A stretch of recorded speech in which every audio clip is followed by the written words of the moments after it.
wouldn't miss this for the world. Are you kidding? Just- Not now. No, I'm Charles Davis. It's March 30th, 1999. We're in Beverly Hills, California, talking to Seaman Jacobs. What's about you too, for heaven's sake? no comment from the audience. Let's start with your full name. It's Seaman Jacobs, and may I say it's S-E-A-M-A-N was a family name. And the only one who spelled it S-E-M-E-N was Miss Bestel, my biology teacher in high school. Needless to say, Miss Bestel never married. Did you have nicknames growing up? No. Back home, I'm Jake. Kingston, New York is my hometown.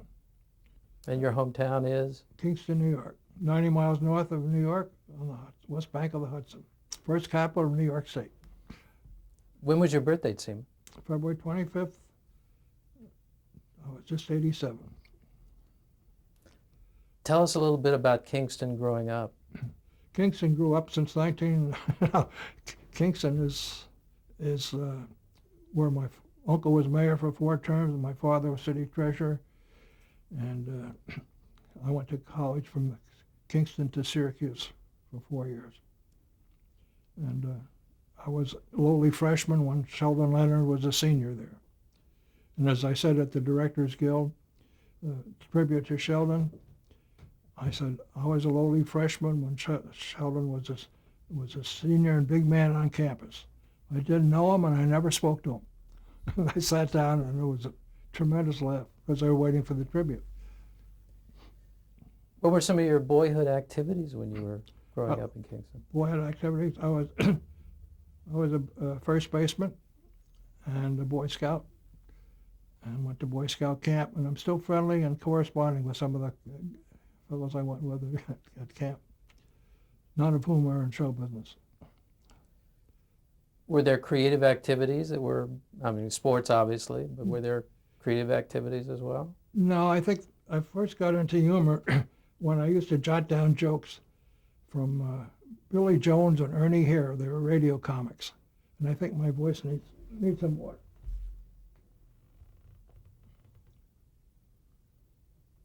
So radio was a big part of your growing up. Radio and listening to the music.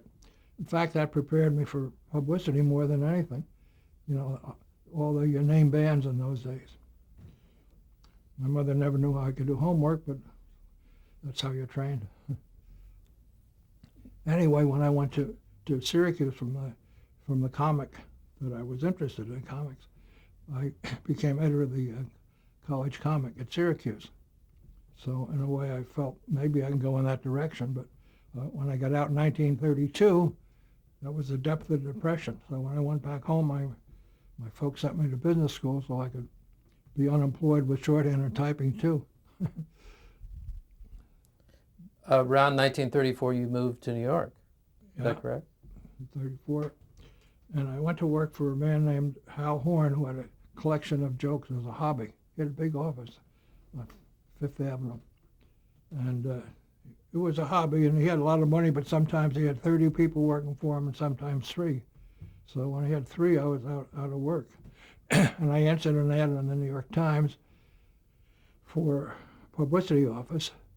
And by the way, in those days, the classified ads were looking for employment, for employees, I should say.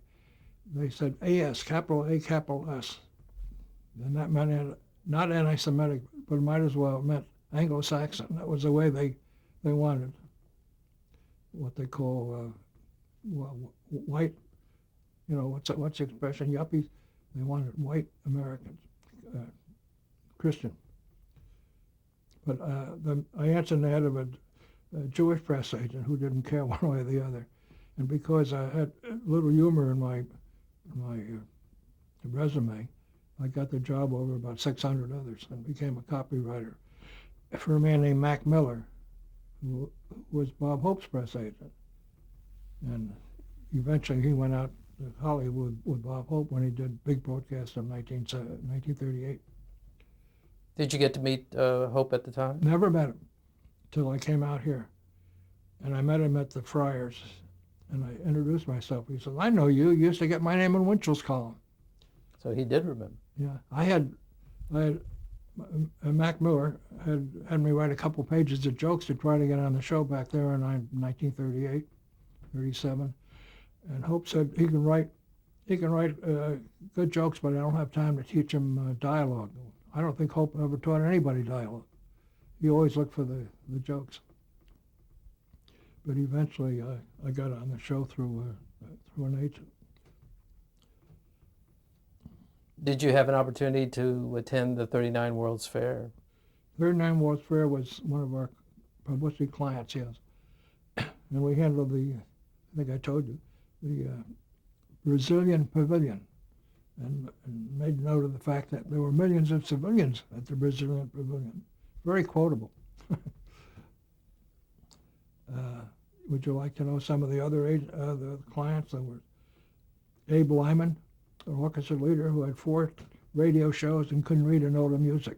He just had a good agent. And Benny Fields, and then restaurant.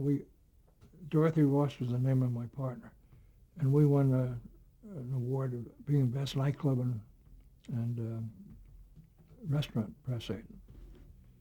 I have my own clippings for that. And about the only restaurant that was alive through all that was Bill's Gay 90s on East 54th Street. And I think that's over with. And my only living client is Hildegard.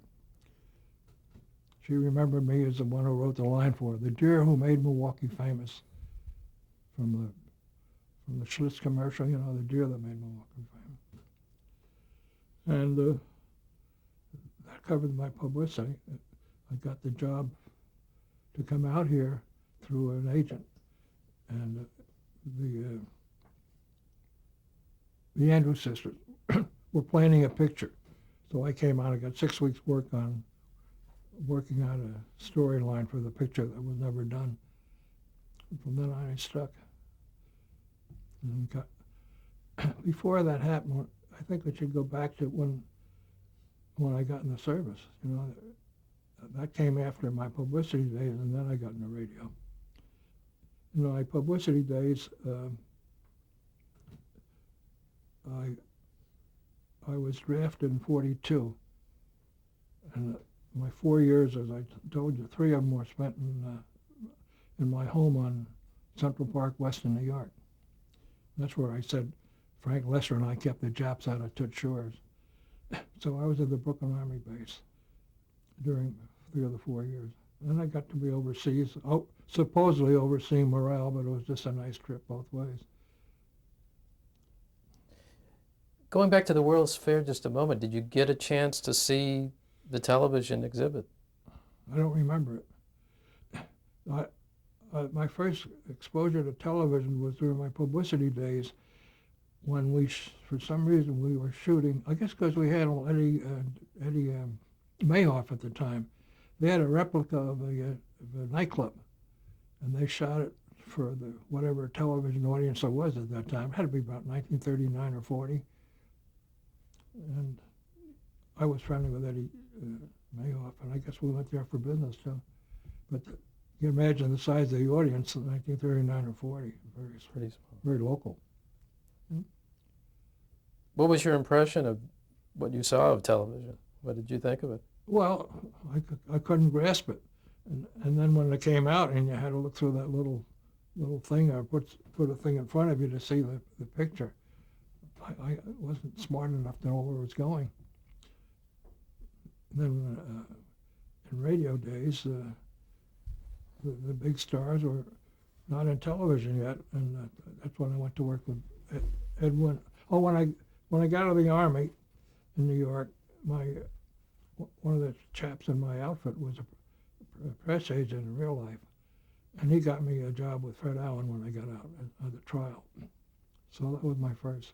And I worked for a man named Henry Morgan, and a couple of little shows. In fact, Eddie Ducha, one of my former clients when I was a press agent, had a show with Nat King Cole, and I worked on that briefly. Henry Morgan, I don't know if people remember him, but he had never had a writer before, so I had a hard time with him.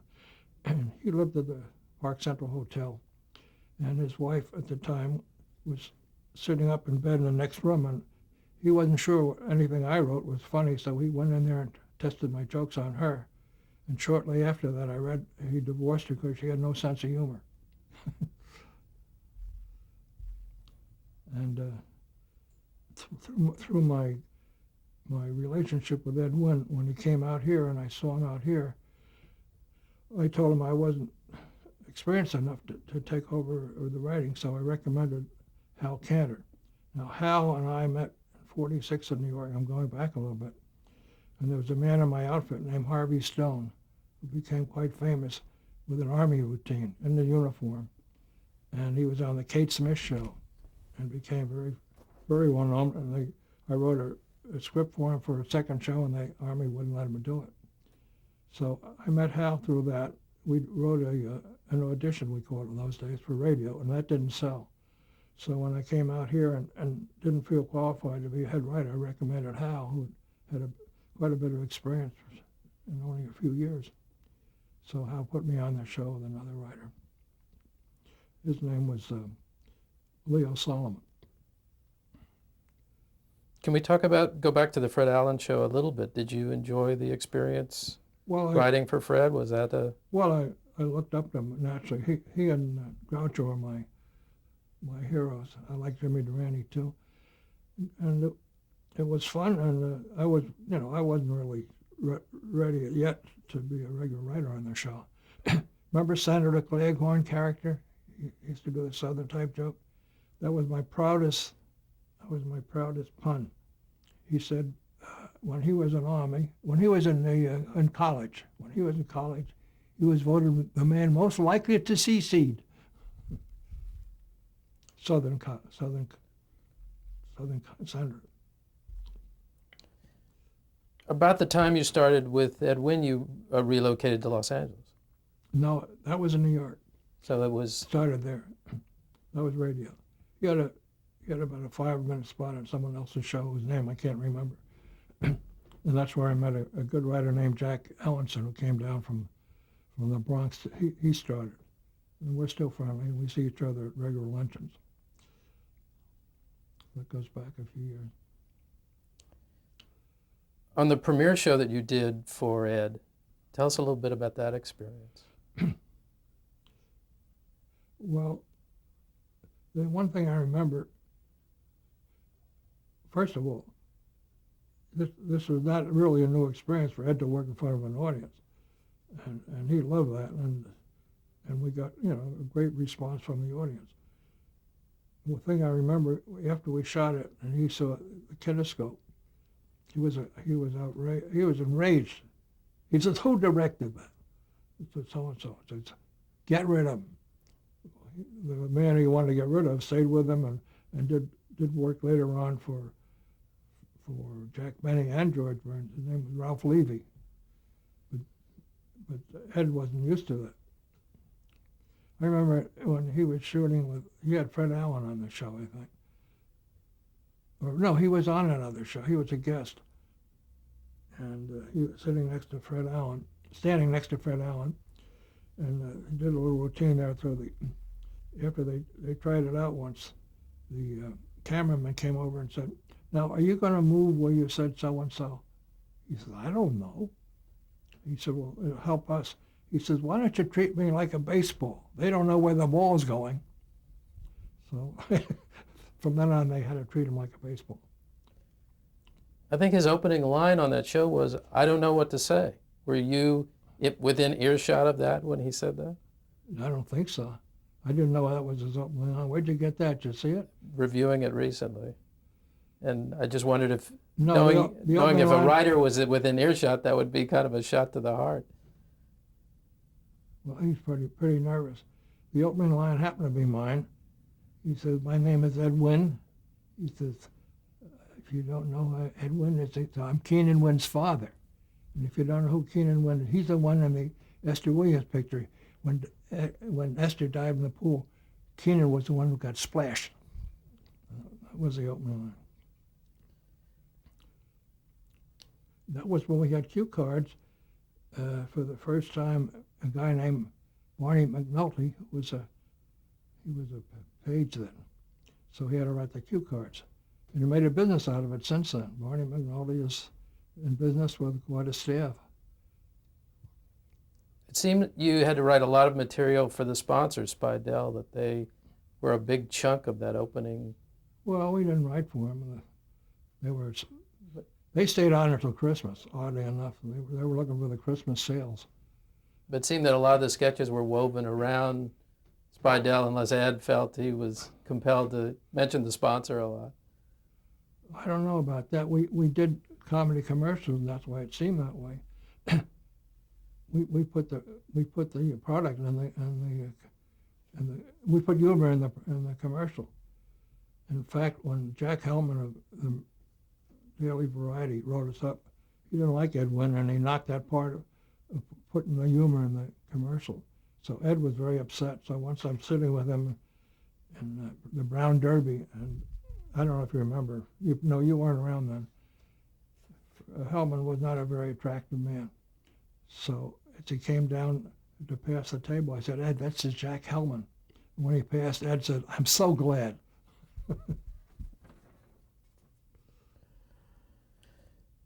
Was it exciting to do a live show? I mean, given that the Wynn show was live, was it nerve-wracking? Was it? Not really. We didn't feel too national about it, you know. We were just on locally, and it was picked up at a later hour for the Kinescope in the East. It was a new experience, and he did get good notices around the country, and we won the Peabody Award. Even though there wasn't too much competition, we won it. I think the only other show that started up around that time at CBS was Alan Young. Of course, Milton Berle had started in the East. Let's talk about the writing environment a little bit, what it was like among the writers writing for Ed and preparing those shows, and what the day-to-day might have been like. Mm-hmm. I guess we wrote at CBS, the three writers. Oh yeah, I skipped some on radio, but my first job out here was with Jack Parr, and that was because I only worked 4 weeks, but I had been with Fred Allen, who was his idol, and I think Hal came on that show too. Jack Parr replaced Jack Benny in 1947, my first year out here. And working, I'm trying to remember where we worked together on Ed Wynn. I think we had an office at CBS. And I know part of the time I had a bad back and I was trying to be funny lying on the floor. And Leo Solomon said, how can we be funny when he's writhing in pain? Writing conditions, listen, when you work with a man like Hal Cantor, everything was pleasant. And if there were any objections from outside, he shouldered it all. Ed got a letter from a fan who said he was glad to see that a Christian comic was doing well on the air. And Ed wrote him a letter and said he appreciated the thought, hearing from him. And he said, I'm passing a word along to my writers, Hal Cantor, Leo Solomon, and Seaman Jacobs. So in answer to writing conditions, I think we worked in the office and parried our lines together. But there was a lot of chemistry, I would think, between... Yeah, the three of us got along fine, and Ed respected Hal very much. In fact, he's beholden to Hal. He'd ask him for requests. Ed's agent used to call after every show. Used to call Fanny Bryce, and he'd say, "She loved it, Ed. She loved it." And he said, "Well, if Fanny Bryce loved it, that's one of the great ladies of the theater. That's a compliment." So toward the end of the season, when we're running short of comedian guest stars, somebody suggested Fanny Bryce, and I have to edit this. Ed says, "What the heck can she do?" So she didn't get on the show. But he had all the stars.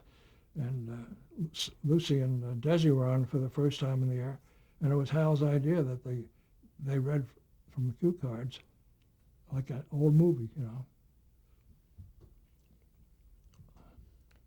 And Desi came on singing Babaloo from his nightclub act. But writing conditions, I can't remember directly. I think it was an office at CBS, and pressure was no pressure at all, because Hal was in charge. He has a kind of commanding personality, and Ed would say things, even radio would say, he said, I don't say a word like that. You know, a word would bother him. But he'd do it. You know, he fought anything new. I hope I'm not going to sneeze. Can we take time out for a sneeze? This gets cut.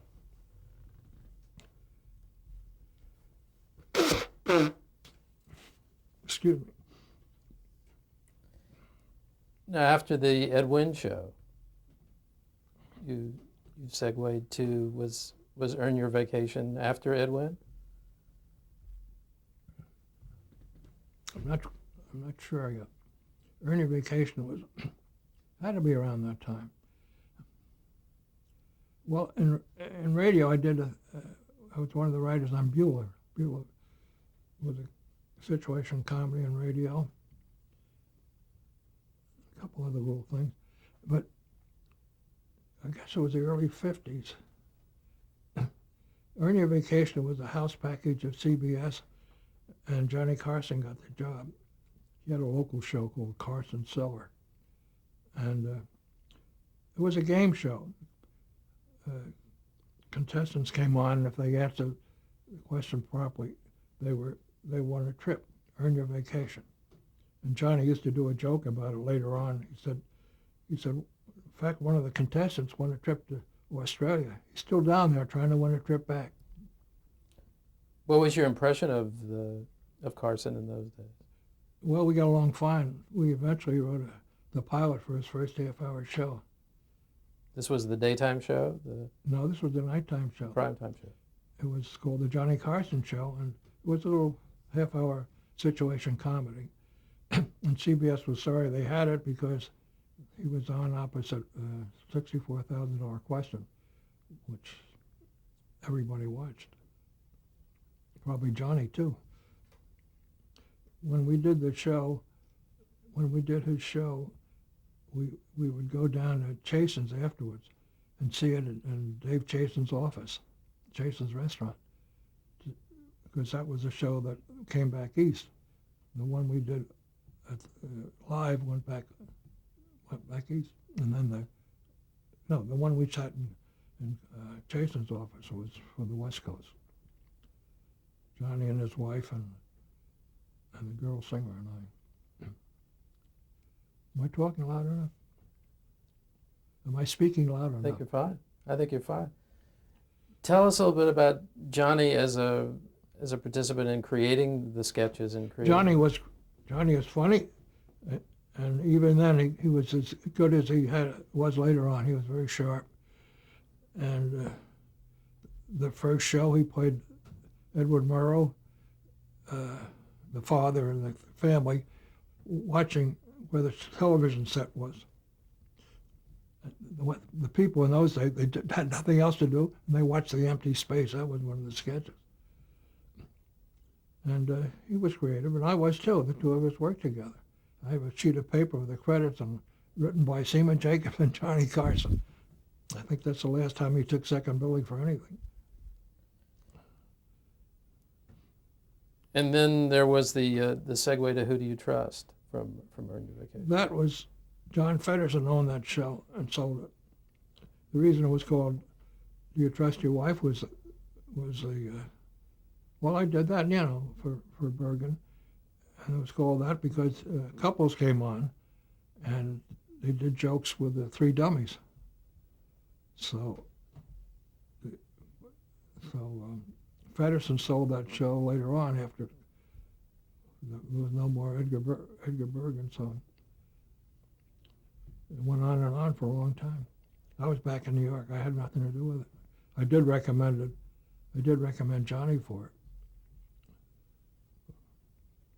That was Don Feddersen, another late member, right removed. Was there anything in terms of writing for television in the 50s that sort of sticks out in your mind in terms of the Well,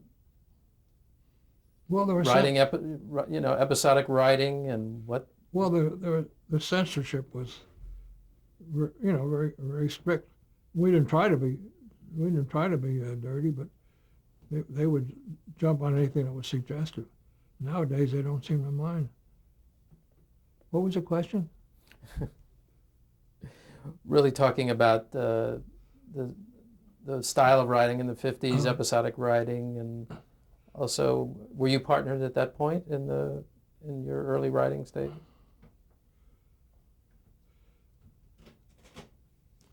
Well, I think I went from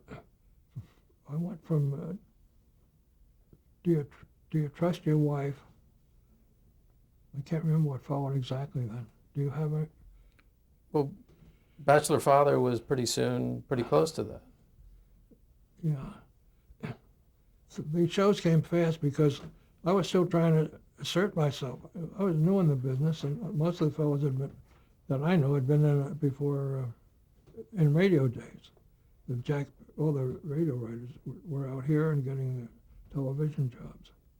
But I would say writing then was rather. Remember Pleasantville and the movies? It was very, very mild.